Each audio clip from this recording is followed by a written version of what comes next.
Aujourd'hui, nous allons découvrir 3 sources d'inquiétude et leur antidote. Tout de suite, après le générique. Bienvenue, chers amis. Bienvenue, bonjour à vous. On a prié qu'on ait le soleil, merci Seigneur. Amen.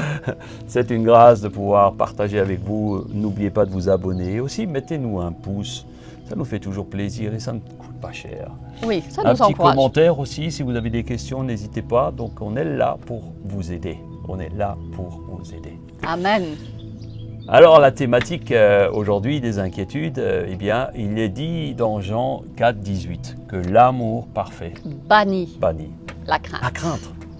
Vous seriez surpris, mes amis, de voir combien de personnes autour de vous, des gens que vous connaissez, même des gens qui réussissent, sont source, luttent chaque jour avec des craintes, des inquiétudes, des peurs qu'ils n'expriment pas.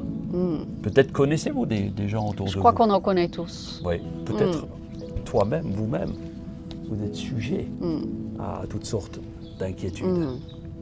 Et pourtant, la parole de Dieu dit, dans 2 Timothée 1, 7, ce n'est pas un esprit de timidité que Dieu nous a donné, mais un esprit de force, d'amour et de sagesse. Amen. Dans le grec, le mot timidité, c'est le mot délia. Et en fait, cela signifie, ce n'est pas la timidité dans le sens où nous l'entendons, mais cela signifie la crainte, la frayeur, aussi ça parle de lâcheté, de poltronnerie. C'est-à-dire que ce n'est pas un sentiment qui vient de Dieu, mais si nos craintes ne viennent pas de Dieu, d'où viennent-elles? Savez-vous que 99% de nos craintes, de nos peurs, de nos inquiétudes ne sont pas fondées, n'arrivent jamais. Tous les films, des fois, qu'on peut se faire dans notre tête, c'est que le fruit de notre propre imagination négative, finalement. Ces films sont conditionnés par différentes sources, par notre arrière-plan. Nos rêves, tout ce que... nous allons vraiment, dans ces moments-là, maintenant tenter de découvrir les sources possibles de nos craintes, de nos peurs. Et l'antidote. Et on va vous donner quelques antidotes pour y faire face. La première des choses, qui est une source d'inquiétude ou de peur ou de crainte, eh bien, c'est nos expériences et aussi l'éducation, l'ambiance que nous avons reçue dans notre enfance qui est liée à nos parents. Si vous avez des parents qui étaient toujours dans le stress, dans l'inquiétude, où ça criait à la maison pour un oui ou un non, il y a de fortes chances qu'ils vous aient communiqué cela. Et les inquiétudes que nous recevons en tant qu'enfants, eh bien, nous les emmagasinons et souvent ils reviennent quand nous sommes adultes. Parce que les enfants, c'est comme des éponges, ils absorbent tout. Et quand on a absorbé des choses négatives, ben souvent, même à l'âge adulte, elles sont là, ces choses. Et il en est de même de l'influence d'un professeur, d'un patron, vos amis. Vous ne pouvez pas toujours choisir toutes vos relations. Vos parents, voilà, vous les avez pour la vie. Oui, les parents, les frères. Mais ceux que vous fréquentez, vous pouvez les choisir. Vous pouvez choisir de vous écarter de certaines personnes qui sont tout le temps source de stress, source de problèmes et qui sans arrêt communiquent vos peurs, vos craintes. Nos expériences négatives du passé et les expériences des autres, finalement, nous conditionnent et provoquent des inquiétudes en nous. On peut prendre par exemple le cas d'une maladie. En ayant un symptôme, on peut se dire « Ah oui, mais moi je connais un tel, il a eu tel symptôme, donc il a eu telle maladie, il en est mort et ça génère des inquiétudes. » C'est toujours, dites ça à quelqu'un, vous allez vous faire des amis, je vous le dis. Alors il y a des paroles que nous pouvons rejeter. L'antidote finalement par rapport à ces inquiétudes, c'est de discerner ce qui t'induit dans une inquiétude et de savoir à ce moment-là aussi le refouler. Quelqu'un a dit la peur est toujours mauvaise conseillère. C'est une réalité. D'ailleurs, la Bible qui est un livre extraordinaire. Parole de Dieu. Je disais dans un de mes messages que la Bible est la notice parfaite du chrétien. La notice d'utilisation. Alors, Proverbe 12, 25 dit « L'inquiétude est dans le cœur de l'homme. L'inquiétude dans le cœur de l'homme l'abat. Va l'abattre, Mais une bonne parole le réjouit. Amen, amen. Est-ce que tu veux te réjouir? Amen. Reçois une bonne parole aujourd'hui. Amen. Nous devons prendre conscience, et nous prenons conscience, que ce verset-là peut nous aider à rester debout et nous aider à nous défaire de nos craintes. Si nous le prenons, comme nous l'avons dit sur notre dernière capsule, si nous prenons cette capacité à croire que les choses sont possibles. Alors proclame maintenant une bonne parole sur toi-même. D'ailleurs, Jésus a exhorté ses disciples. Oui. Il a dit, qui de vous, par ses inquiétudes, peut ajouter une seule coudée à la durée de sa vie? C'est vrai. Ouais. Aucune inquiétude ne peut rallonger notre vie. Ouais. La seule crainte constructive, il n'y a qu'une seule crainte constructive, c'est la crainte de Dieu. De Dieu. Et quand on parle de crainte de Dieu, ce n'est pas la peur de Dieu. Ce n'est pas la peur de Dieu, c'est la crainte dans l'amour, le désir de lui plaire. Et Psaume 128, 4 dit, c'est ainsi qu'est béni l'homme qui craint l'Éternel. Donc, Dieu bénit l'homme qui le craint. Dieu n'est pas le Dieu de la peur qui instigue la peur, mais la crainte de faire sa volonté. Première source. Deuxième source que nous allons voir, c'est ce qui nous entoure. Toutes ces informations par lesquelles nous sommes bombardés chaque jour. Quotidiennement. Et sachant, comme nous venons de le dire, que 99% de ces inquiétudes n'arrivent jamais et elles sont négatives. Et j'ajoute même que c'est bien souvent les mêmes inquiétudes que celles de la veille. Oui, c'est vrai. Donc, c'est un peu comme la méthode Coué, finalement. Il va t'arriver ça, il va t'arriver ceci, il va t'arriver ça. Je crois que nous devons avoir du discernement, tout simplement. Et ce que vous regardez, vous écoutez, va conditionner votre journée. C'est vrai. Ouais. Alors, c'est vrai que beaucoup commencent leur journée en écoutant finalement les infos. Alors oui, on a besoin d'informations, mais il y a tellement d'horreur aujourd'hui dans l'information. Et cela génère des peurs. On le voit bien par rapport à la pandémie.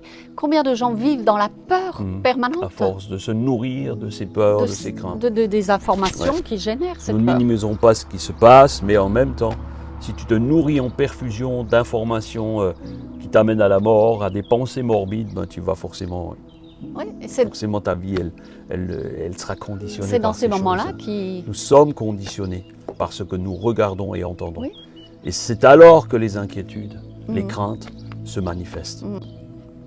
Proverbe 24, 32 dit « J'ai regardé attentivement et j'ai tiré instruction de ce que j'ai vu. » Alors oui, ce que nous voyons, nous devons tenir compte, mais la crainte, nous devons la donner à Dieu. Alors, on commence par les exprimer. Quand on est dans l'inquiétude, on exprime aussi nos inquiétudes, on contamine notre entourage. Et c'est alors que le stress monte, l'inquiétude monte. Dans Matthieu 12, 34, il est dit d'ailleurs, c'est par l'abondance du cœur que la bouche parle.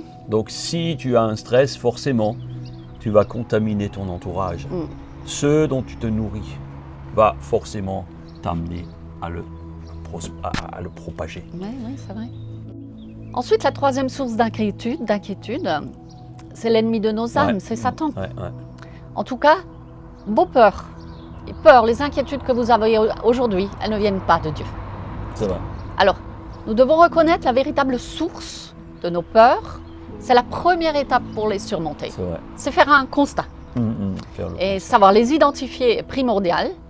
Et le diable pousse toujours à l'inquiétude pour nous déstabiliser, pour nous faire douter de Dieu, de l'amour de Dieu et pour nous intimider. Comme il est dit dans Luc 22, 31, le Seigneur dit à Simon, Simon, Satan vous a réclamé pour vous cribler comme le froment. Mais mes amis, Dieu vous a donné une arme puissante pour les vaincre. L'amour parfait bannit la crainte, les peurs. Il est dit dans 1 Jean 4, 18, la crainte n'est pas dans l'amour, mais l'amour parfait bannit la crainte. Car la crainte suppose un châtiment. Et celui qui craint n'est pas parfait dans l'amour. Waouh. Vous dites aimer Dieu? Vous dites peut-être que si jamais j'aimais Dieu plus parfaitement, alors j'aurais plus de peur. Si j'étais plus engagé pour Dieu, alors je n'aurais plus autant peur des choses. Les amis, ne mettez pas la charrue avant les bœufs. Essayez toujours. Mais vous ne pourrez jamais aimer Dieu parfaitement. Aimez-le de tout votre cœur. Tu l'adoreras, est dit dans la Bible, de tout ton cœur. Amen. C'est pas dit parfaitement. Adore-le de tout ton cœur. Et il n'y a qu'un amour parfait, c'est le sien. Ouais. C'est son amour pour nous qui bannit la crainte. Ouais, ouais. Il est inconditionnel. L'amour de Dieu est inconditionnel. Nous sommes des rachetés et le prix a été payé par Jésus-Christ sur la croix. Ouais, ouais. Reconnaître qu'il est vain de vouloir mériter l'amour. Nous devons le faire. C'est la grâce. C'est la faveur de Dieu qui nous permet de chasser nos peurs, nos anxiétés, nos doutes, parfois la culpabilité, même la condamnation qui pèse sur nous. Déclarer la puissance de la croix rappelle au diable sa condition. Parce que lui, il veut toujours t'entraîner dans ce qui est les troubles. Il veut t'entraîner dans sa chute parce qu'il connaît sa fin.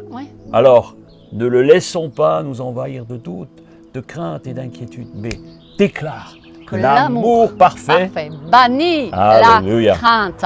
L'amour de Dieu ne se fonde pas sur nos exploits, mais sur ceux de Christ. Amen. Alors pour être libéré de tes craintes, confie-toi en Jésus de tout ton cœur. Confie-toi en son œuvre et pas sur tes propres forces. C'est souvent parce qu'on compte sur nos propres forces qu'on est dans la crainte. Non, mais si tu te confies en Jésus, alors tu peux être victorieux et libéré de tes craintes. Et c'est par cette certitude que nous serons capables de bannir toute crainte. Parce que ce que le Seigneur y veut, c'est que les craintes, nous ne les gardions pas, mais que nous les lui donnions. Et alors, si on priait pour ça? Donner ces craintes au Seigneur. Mais donner, c'est donner. C'est pas les reprendre. Amen. Si tu as des craintes inexpliquées, remets-les maintenant au Seigneur et ne les reprends pas à la fin de la capsule, à la fin de cette vidéo. On va prier.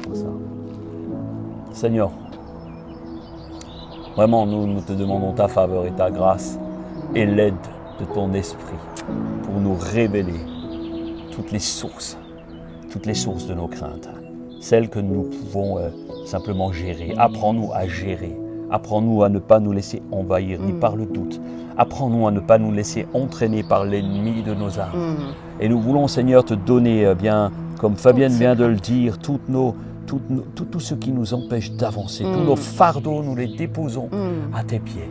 Et je t'invite maintenant, en cet instant, à faire cette prière. Faites cette prière avec nous. Il t'aidera ensuite à vaincre toutes tes peurs. Dépose tes fardeaux et ne te laisse pas envahir. Amen. Alors, on est heureux de vous servir. Ne vous laissez pas écraser par les doutes. Ne vous laissez pas écraser par les inquiétudes. Parce que Jésus les a déjà portées à la croix.